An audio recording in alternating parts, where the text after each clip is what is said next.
Hello, I'm Malcolm Harslett. From the Morris Car Club of South Australia to the heady heights of New York, Canada and London. Two guests with very different stories to tell. Next on OurTime. Welcome back to OurTime. Our special guest is John Bennet. He's a world-renowned comic storyteller and 7 times Just for Laughs Award nominee. John's comedy career began here in Adelaide, and after 14 years in the business, he's now known as one of the most prolific storyteller comedians. He's touring the world, but he's here. Welcome, John. All right, thanks for having me. Why are you here? I'm here because I was about to start a massive tour of America and Canada in April last year, and then something happened, some kind of pandemic happened, and Yes. my mum called me up and said, "You have to come home right now." And I was one of And those Mum always ones knows who flew best. back home. Yeah, Yes. yeah. We talked about it a lot, whether I was going to stay in the US and keep trying to see if the tours would happen, but then they all got cancelled. So now I'm back home. You're really lucky you missed all the nonsense in the US. I know, really. I know. Although, who knows, Yeah, well, exactly. Who knows where they'll go in the future. Yeah. So just explain what it is you do. Did you start off thinking, I can tell stories, I can do stand-up comedy? No, I started off doing normal, stand-up comedy here in Adelaide. I did raw comedy on Triple J, but you enter competitions. I didn't win any competitions or anything like that, but then I just started doing stand-up around Adelaide at Rhino Room and these sorts of places. And you were working at that time with... I was at uni, at McGill Uni at that time. Where we are right now. Yep, and then when I was about 21, I moved to Melbourne and I started doing shows on Channel 31. And we did about 5 different sketch comedy. We did live-to-air comedy shows, which is pretty full-on. Yes. They used to have to set the teleprompter behind the person I was talking to's head so I could read that and still look at them and talk to them, right?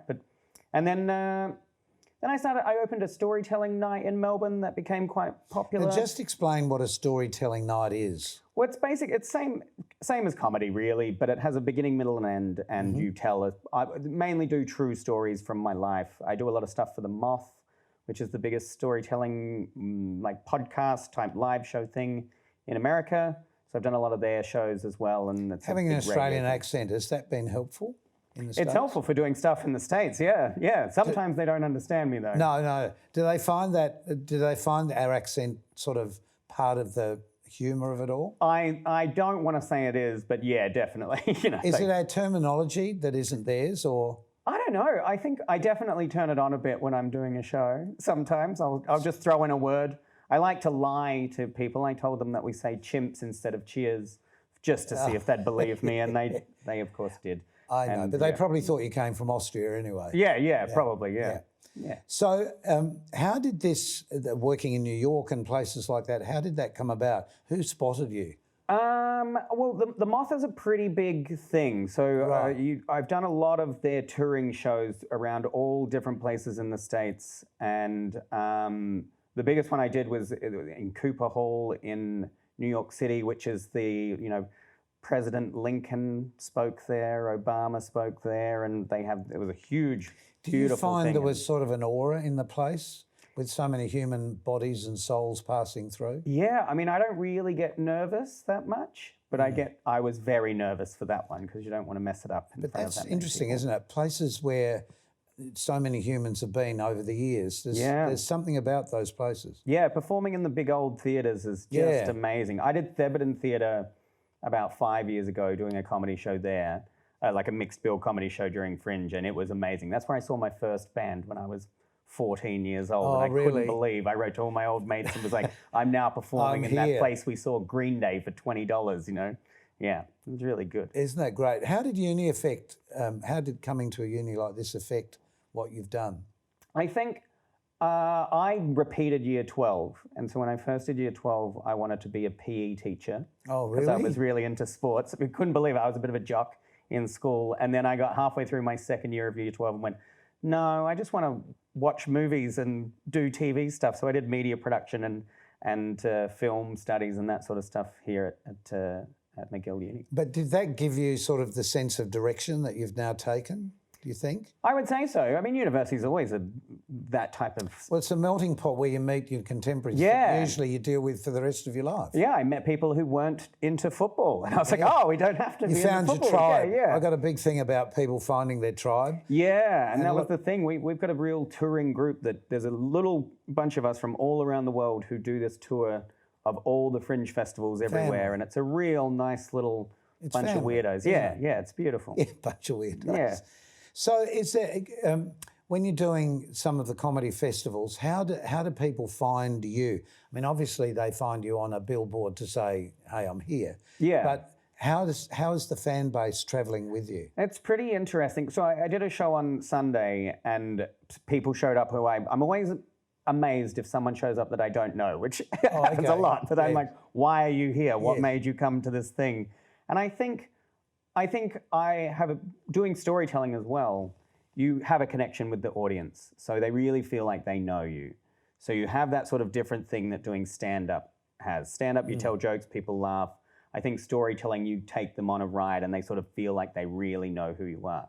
And that's what most of the people who like my stuff So it's like watching a movie, except there's no movie. It's just we're listening. Yeah, and you get to interact with the performer. Yeah, and our imagination is working because you're describing things in the way that you are. Yeah. So when you're travelling overseas, how difficult is it to sort of convert what's in your head to the current understanding, both in words, the dialogue you use, and subject matter? Yeah, I think it translates. I think the main thing to do is I find vulnerability very interesting. So if you're vulnerable as a performer, the audience feels that and it relates all around the world. Like I've done shows in Serbia, I've done shows in all around Europe, in Southeast Asia, and comedy and especially storytelling, as long as they can understand what you're saying, then you're all good. In Asia, but so many people speak English in Asia. Yeah. But the sense of humour is quite different generally. Yeah, mine translates all right in America. So it's obviously your personality is what's making that happen. I don't know, maybe. Well, you're born no, but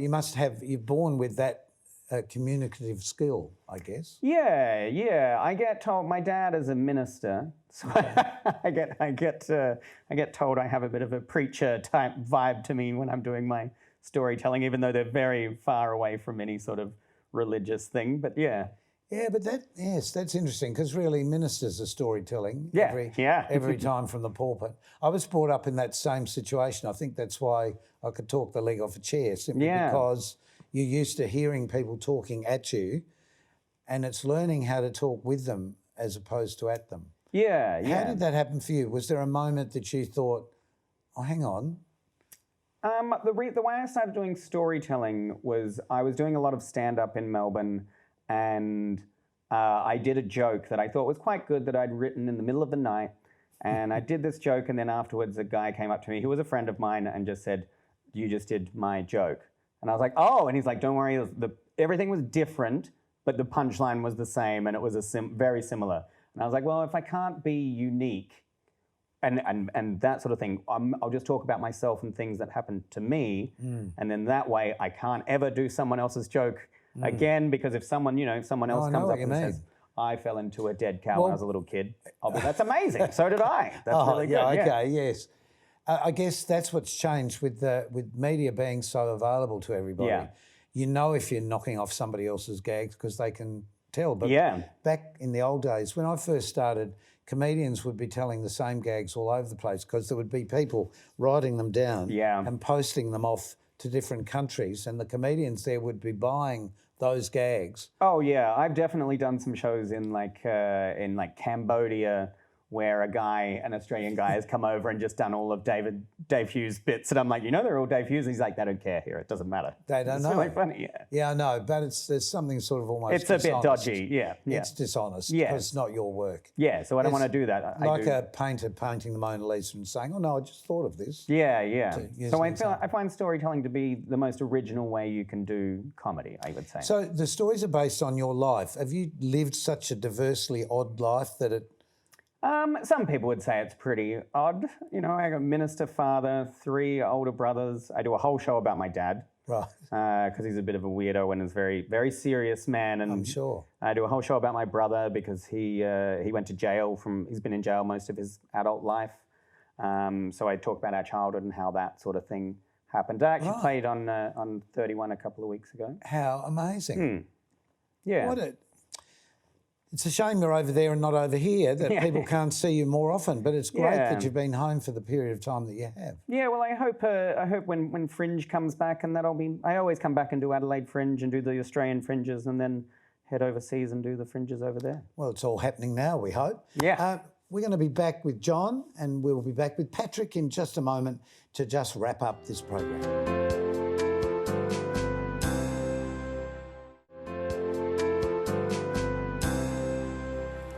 And welcome to Our Time. As I said in the opening, the Morris Car Club of South Australia, Pattrick, now I would have said Gauci, but you would say? I would say Gauci. And that's because? Actually, when my great-grandfather arrived in Australia, he thought the AU would be OR, and he think people would change it from Gauci and say Gauci, so he thought that'd work. It never did, really. Most people never got it right. They didn't call us Gauchis or Gaucis. But in more recent years, family members have started going back to the original Maltese Gauci. way. Now of Gauci, yes. So of Gauci. They've gone back to Gauci. Yeah, there's a few more. And the reason I mention that is because only a couple of months ago we had your brother on, and about a year ago we had your other brother on. So it's a famous family. So quite often, and one of my brothers is in the same club, and we'll introduce each other, and I might say I'm Pattrick Gauci, Mark Gauci's brother. Yes, right. So, just to throw them. You've got all that together. But how on earth did you get involved in the Morris Club of South Australia? And I'm asking you that before I'm saying I had a Mini Minor when I first bought a car. I was 18 years old. I'd saved up all my money, worked 2 jobs from the age of 16, bought because that was the car to have when you were an 18-year-old boy in Australia in 1960-something, 4 or something.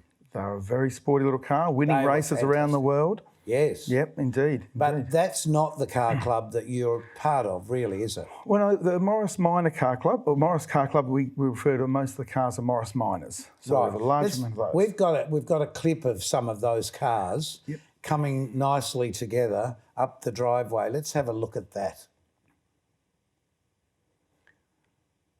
So look at them. Okay, so the first one is... That's actually that's a 1950 Morris Minor lowlight.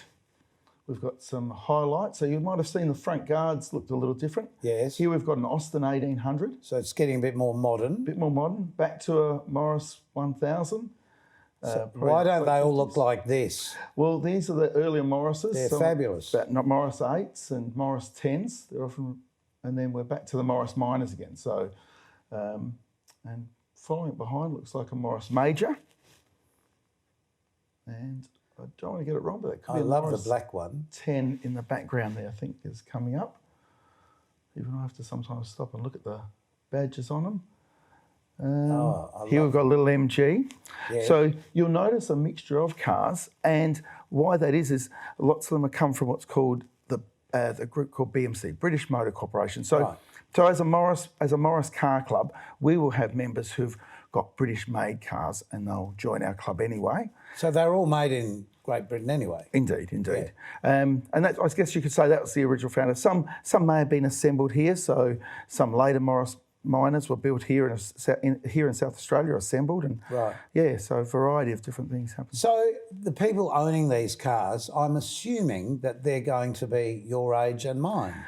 Well, you would. So if I go back a little, I joined the club when I was really young, and I was in it in the early 80s, and I didn't even have a car myself. My brother, he was in the car. He got involved firstly, and then when I left the club, probably late 80s, with other things, work, life, family, kids, I decided to rejoin. So from being one of the youngest back then, I rejoined, and I'm still one of the youngest.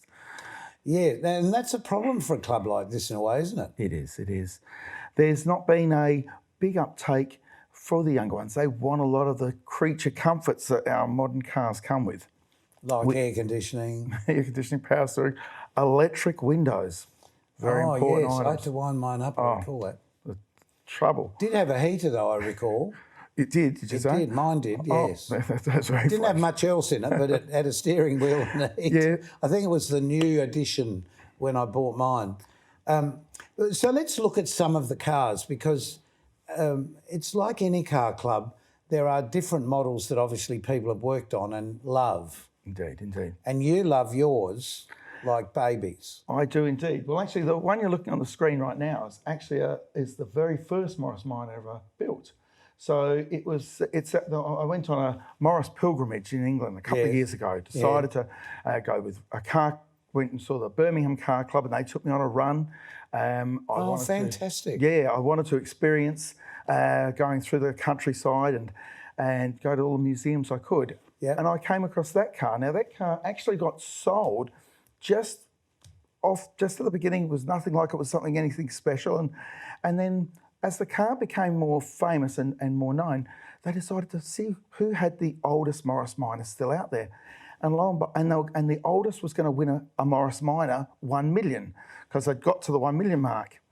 And when this person turned up with the car, they said, they checked the number, and lo and behold, it was the first.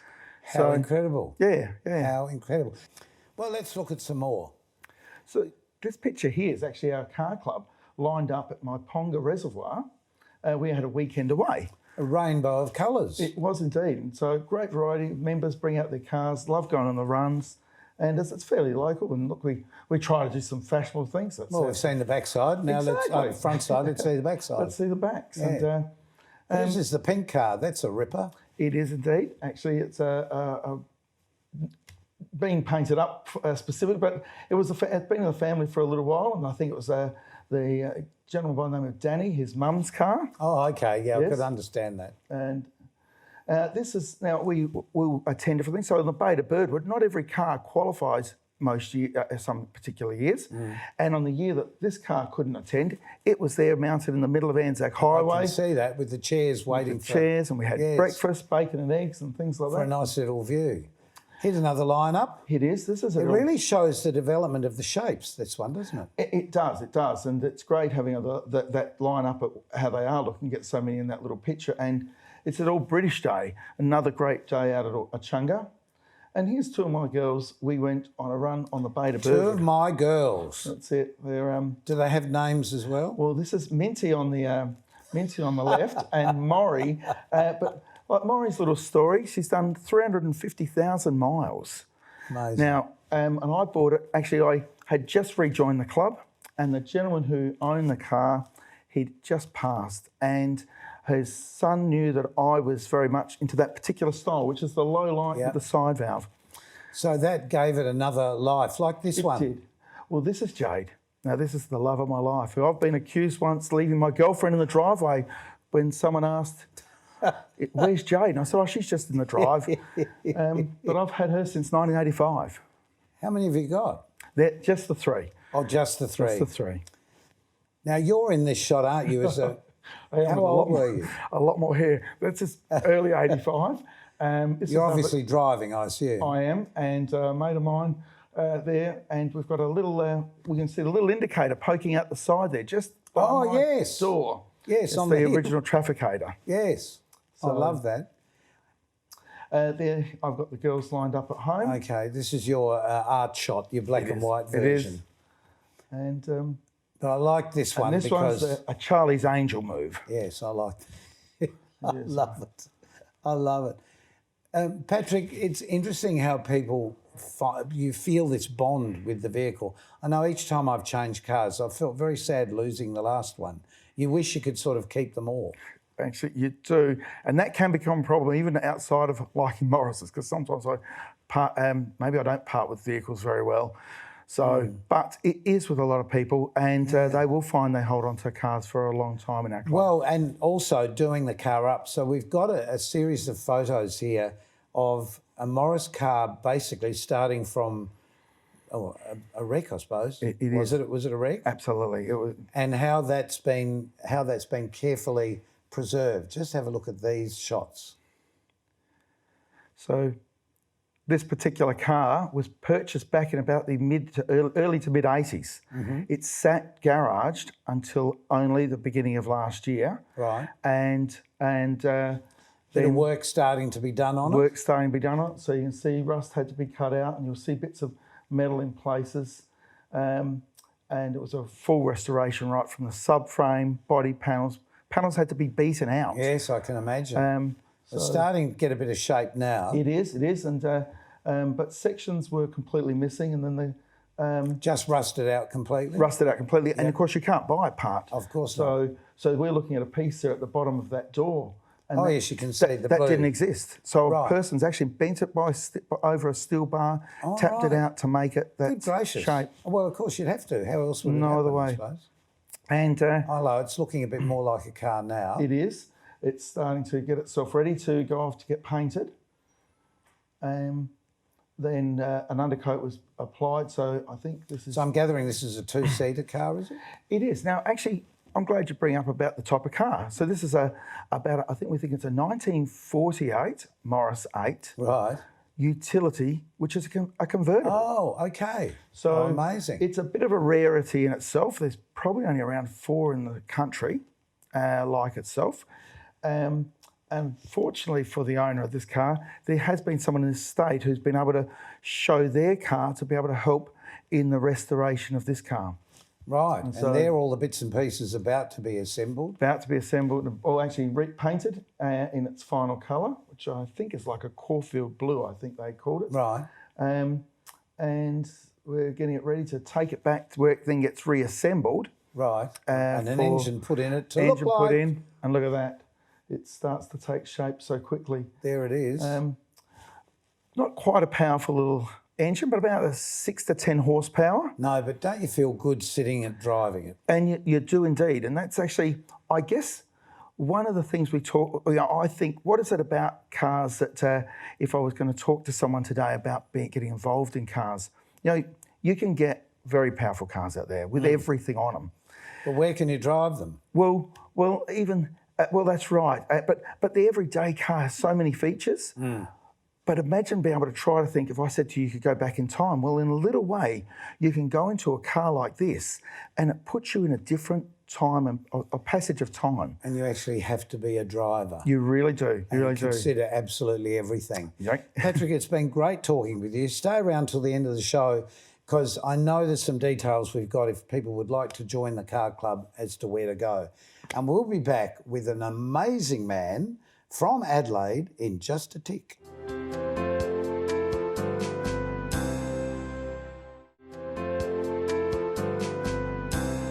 We're back with John and Patrick.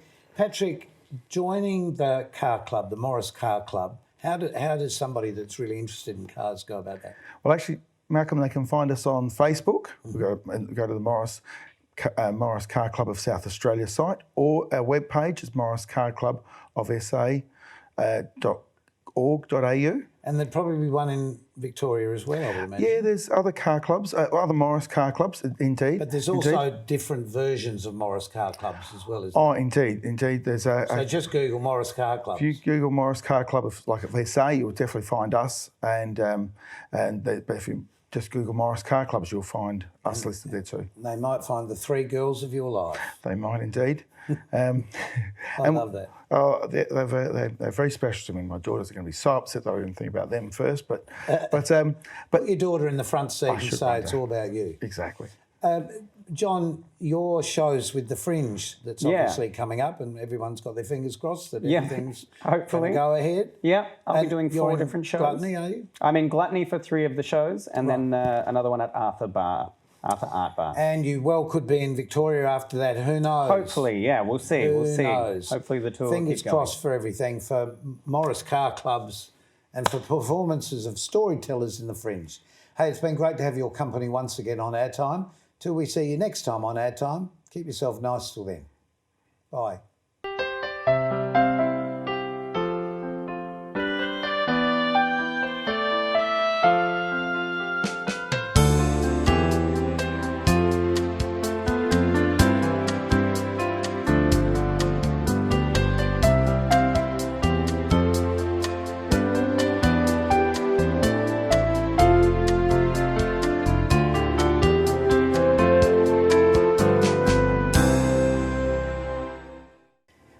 love you to join us next time on Our Time when our very special guest is Jenny Loftus. We're talking to you about your amazing life in...